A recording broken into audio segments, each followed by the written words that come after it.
नमस्कार, मैं हूं अभिषेक त्यागी।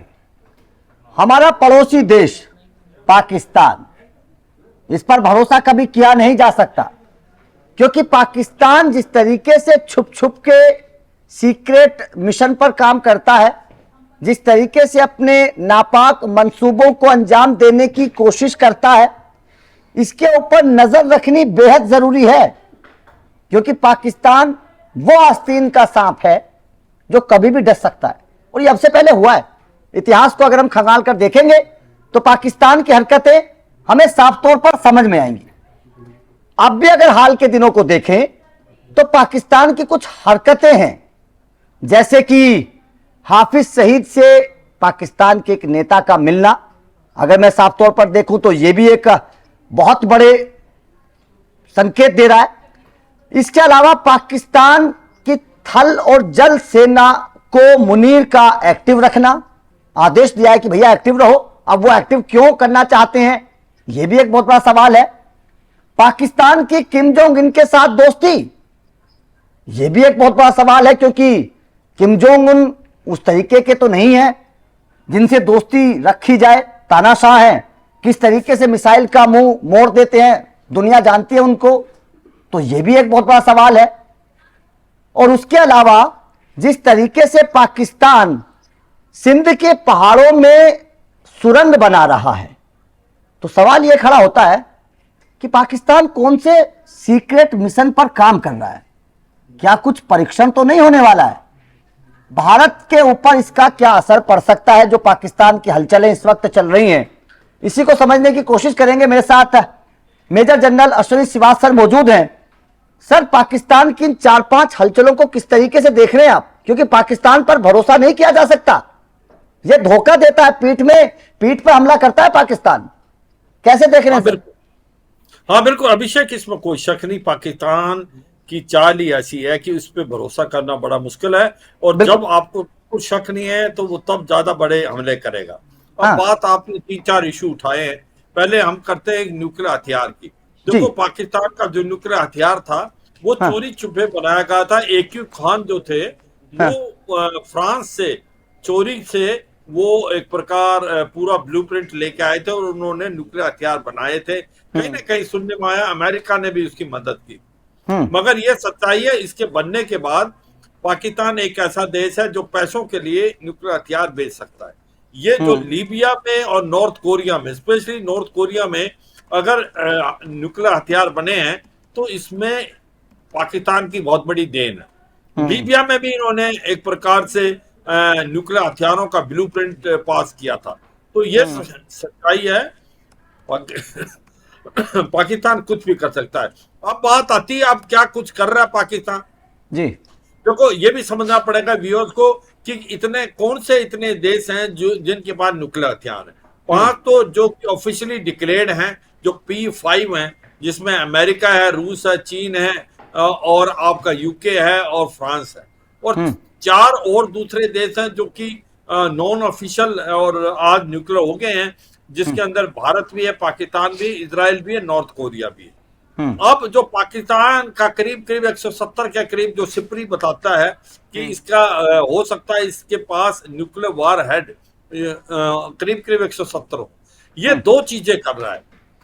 एक तो बड़ी जोरों से अपने न्यूक्लियर जो वार हेड है उनको बढ़ा रहा है। वो चीन की तरह मदद लेके, चीन भी बहुत जोरों से वार हेड बना रहा है। उसने अभी 600 कर लिए हैं, क्योंकि सबको पता है कि आज की तारीख में 90% जो न्यूक्लियर हथियार है वो अमेरिका और रूस के पास है। करीब रूस के पास 5,800 के करीब और 5,600 के करीब जो है अमेरिका के पास है। फिर 600 चीन के पास है, 290 फ्रांस, UK ऐसे।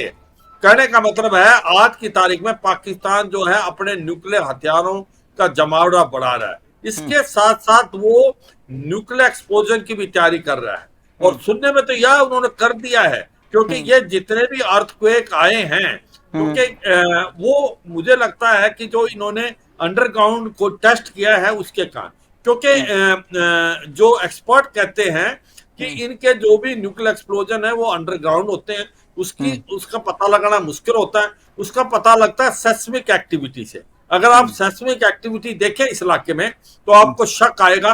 और कहीं ना कहीं डोनाल्ड ट्रंप ने भी इसकी तरफ इशारा किया। उसने रूस और चीन का बताया, वो तो कुछ कह नहीं सकते, उनके ऊपर भरोसा नहीं, पर पाकिस्तान का भी नाम उसने दिया। भारत का नाम क्यों नहीं लिया उसने, इजराइल का नाम क्यों नहीं लिया? क्योंकि उसको मालूम है कि भारत ऐसा काम नहीं कर रहा।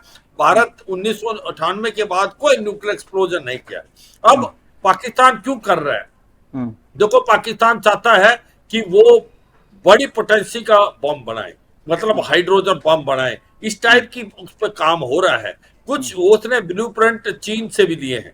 अब अमेरिका को जब पता लग गया है कि भाई पाकिस्तान यह करे, तो अमेरिका उस पर कार्रवाई क्यों नहीं करता? उसको उसके ऊपर इकोनॉमिक सैंक्शन लगाए, उसको ब्लैकलिस्ट कराए फाइनेंशियल एक्शन टास्क फोर्स से, उसको ये IMF और वर्ल्ड बैंक लोन देना बंद करे, तो पाकिस्तान के तो हौसले बुलंद हो जाते हैं कि उसके ऊपर एक्शन कोई नहीं होता और वो न्यूक्लियर एक्सप्लोजन की तैयारी भी कर रहा है। हो सकता है कर भी दिया हो, क्योंकि जो अफगानिस्तान के अर्थक्वेक इसके साथ लिंक है। तो ये सच्चाई है। दूसरा एक बड़ा इंपॉर्टेंट चीज जो हाफिज सईद की बताया आपने, देखो पाकिस्तान एक आतंकवाद का गढ़ है। वहां पर आतंकवादियों को पाला जाता है, पोसा जाता है, फाइनेंस किया जाता है और भारत की तरफ भेजा जाता है, और किसी हद तक ईरान में जैसल अल अदल जो कि सुन्नी मिलिटेंट ग्रुप। अब ये सच्चाई है कि पाकिस्तान का डबल रूप है आतंकवाद को देखे, क्योंकि वो जब याद है कि हिलेरी क्लिंटन जब 2013 में आई थी पाकिस्तान में, तो उसने अगवा किया था पाकिस्तान को। अगर आप अपने घर में सांप पालेंगे और आप ये सोचते हैं कि आपके पड़ोसी को डसेगा, एक दिन आपको भी डसेगा। तो ये जो तहरीके तालिबान पाकिस्तान को मार रहा है, ये कोई आसमान से तो गिरा नहीं, ये पाकिस्तान के मदरसा से बने हैं लोग। और मगर पाकिस्तान अभी भी गुड और बैड टेररिज्म फर्क करता है। वो आतंकवादी जो भारत की तरफ भेजता है, लश्कर तोबा जैसे मोहम्मद, उसको गुड टेररिस्ट बोलता है। उसके जो आपके हाफिज सईद है, मसूद अजहर, उनको ये एक प्रकार से नेशनल हीरो मानते हैं, और जो इनको मारता TTP, उसको बैड टेररिस्ट। तो ये हाफिज सईद की जो बात बता रहे थे आपको, हाफिज सईद ने दो चीजें और कही। जमाते उल दावा फलाह इंसानियत फाउंडेशन, जिसको ये कहते हैं कि ये चैरिटेबल ऑर्गेनाइजेशन है। ये चैरिटेबल ऑर्गेनाइजेशन कुछ नहीं है। ये कहते हैं कि भाई जब फ्लड आए थे, अर्थक्वेक आई, ये पैसा इकट्ठा करते हैं और ये एक प्रकार से एक्टिविटी के लिए इस्तेमाल करते हैं, लोगों की सेवा करते हैं। बिल्कुल झूठ है। ये पैसा इकट्ठा करते हैं आतंकवादी घटनाओं को बढ़ाने के लिए, ड्रग्स की स्मगलिंग करते हैं। ये पाकिस्तान की ISI से मिले हुए हैं, और इसीलिए हाफिज सईद और मसूद अजहर को वहां पर हीरो करके, और इसीलिए उनको बिल में छुपा रखा है, क्योंकि उनको डर है कि भारत जो है अब इनको छोड़ेगा नहीं। देखो, अभी 28 से 30 जो आतंकवादी थे 2 साल में पाकिस्तान में मारे गए। अब उनको कौन मार गया वो तो हम नहीं कह सकते। हमने तो ये नहीं कहा कि हमने मारे हैं, मगर भूत तो नहीं मार गया उनको। हमने बोला पाकिस्तान को भारत का तो कोई हाथ है नहीं, क्योंकि ये तो पाकिस्तान में मारा है, पाकिस्तानियों ने मारा है। तो ये हमारी तरफ तो उंगली क्यों उठा रहे हो भाई? अगर आपके पास इतना है तो उनको पकड़ो, अगर कोई मार के जाता है। तो ये सच्चाई है। पाकिस्तान को बदलना मुश्किल है। पाकिस्तान को एक ही चीज है, पाकिस्तान को वक्त वक्त पे सबक सिखाते रहो। पाकिस्तान से बात करने की जरूरत नहीं, क्योंकि पाकिस्तान आतंकवाद जब तक नहीं छोड़ेगा, भारत कोई उससे रिलेशन नहीं रखेगा। मगर अब उसको डर क्या है? उसको डर है कि हमने कहा है कि ये जो सिंदूर हुआ था, ये खत्म नहीं हुआ, ये फौज है। ये सिंदूर 1.0 हमने 4 दिन में किया, आपके घुटने टिकवा दिए। एक प्रकार से जो 9-10 की रात को 11-11 जो इनके फ्रंट लाइन एयरफील्ड, जो ये बात करें नूर खान और सरगोदा में, नूर खान में, किनारा हिल में भी सुनने में आया उनके न्यूक्लियर हथियार थे जितने अमेरिका ने रखवा रखे थे। तो ये सच्चाई है कि भारत ने कहा कि सिंदूर 2.0 हो सकता है, और उसको यही डर। ये जो हमारी अभी एक्सरसाइज हो रही थी त्रिशूल, जो कि सरक्रीक से लेके आपके पंजाब बॉर्डर तक, इनको लगता है कहीं भारत हमला तो नहीं कर देगा। और इनको डर इसलिए भी है क्योंकि ये गिर गए। इन्होंने अफगानिस्तान इनको मार रहा है तालिबान ड्यूरल लाइन पे, TTP और बलूचिस्तान लिबरेशन आर्मी खैबर पख्तूनख्वा बलूचिस्तान में मार रहे। अभी भारत के साथ इनको डर है कि भारत ने अगर दोबारा हमला कर दिया तो फिर इनके पास कोई ट्रुथ नहीं है। तो यह सच्चाई है। पाकिस्तान को सबक सिखाना बहुत जरूरी है। मैं तो कहता हूं ये वक्त है, सही वक्त है। इसीलिए सर डर की वजह से पाकिस्तान के मतलब मुनीर ने ये बोला है कि भैया एक्टिव रहो, कुछ भी हो सकता है कभी भी। लेकिन अगर मैं सर नॉर्थ कोरिया की तरफ आपको लेकर चलूं, क्या समझते हैं, क्योंकि पाकिस्तान ने वहां पर दूतावास खोलने की बात कह दी है, किस तरीके से इन रिश्तों को देख रहे हैं जो नई दोस्ती की एक कहानी बन रही है पाकिस्तान और किम जोंग उन की? देखो, पाकिस्तान और नॉर्थ कोरिया का पहले से भी मिलाप है, क्योंकि नॉर्थ कोरिया के ये न्यूक्लियर हथियार बने हैं, इसमें पाकिस्तान का बहुत बड़ा देन है। कहीं न कहीं चीन का भी है, कुछ रूस का भी है, पर पाकिस्तान ने उनको ब्लूप्रिंट दिया है। और पाकिस्तान क्यों अब दोस्ती कर रहा है नॉर्थ कोरिया से, उसको उसके ड्रोन और मिसाइलें थी, क्योंकि मिसाइल टेक्नोलॉजी में नॉर्थ कोरिया बहुत आगे है। और अगर आप देखें, क्योंकि नॉर्थ कोरिया एक प्रकार से डिक्टेटरशिप है वहां पर किम जोंग उन की, तो सारा पैसा वो डिफेंस की तरफ खर्च करते हैं। उनकी जो खुद की इकोनॉमी बिल्कुल जीरो है, मगर वो सारा का सारा पैसा डिफेंस की तरफ, ये मिसाइल बनाने, रॉकेट बनाने, तो इसमें उनकी टेक्नोलॉजी काफी अच्छी है। और मुझे लगता है पाकिस्तान उसकी तरफ देख रहा है कि उसको कोई लेटेस्ट जो मिसाइलें हैं, ड्रोन्स हैं, वो कहीं ना कहीं नॉर्थ कोरिया से मिले, इसीलिए उसकी दोस्ती बढ़ती जा रही है। और ये भी एक भारत के लिए चिंता का विषय है, क्योंकि अगर आप देखें पाकिस्तान की दोस्ती चीन से भी है, नॉर्थ कोरिया से भी है, और अमेरिका के एक प्रकार आपको लैब में जाके बैठ गया था, तो वो तो अलग बात है। डोनाल्ड ट्रंप कब क्या कहे वो तो टाइम ही बताएगा, मगर पाकिस्तान पे भरोसा करना, जो आप बता रहे थे, इशारा कर रहे थे अभिषेक, मैं इससे बिल्कुल सहमत हूं कि कभी भी आप इस पाकिस्तान जैसे देश पे भरोसा नहीं कर सकते। बिल्कुल सर, आपने सही कहा कि पाकिस्तान एक ऐसा देश है, आप सब पर भरोसा कर सकते हैं, पाकिस्तान पर भरोसा नहीं कर सकते।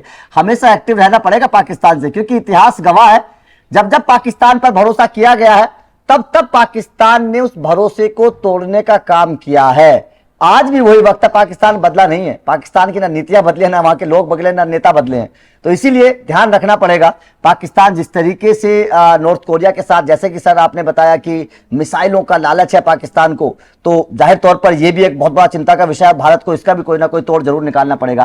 खैर, पाकिस्तान के इन हरकतों पर जो पाकिस्तान आजकल कर रहा है, सुरंगों में मिसाइल, मतलब वहां पर परमाणु परीक्षण करने की कोशिश कर रहा है, नॉर्थ कोरिया के साथ दोस्ती है, थोड़ा सा रिश्ते बदल रहे हैं वहां पर। उसके अलावा मुनीर ने सेना को एक्टिव रहने की बात कह दी है, ये थोड़े से सवाल जरूर खड़े करता है। आप इस खबर को, पाकिस्तान के इन फैसलों को कैसे देखते हैं, कमेंट करके अपनी राय जरूर दीजिएगा।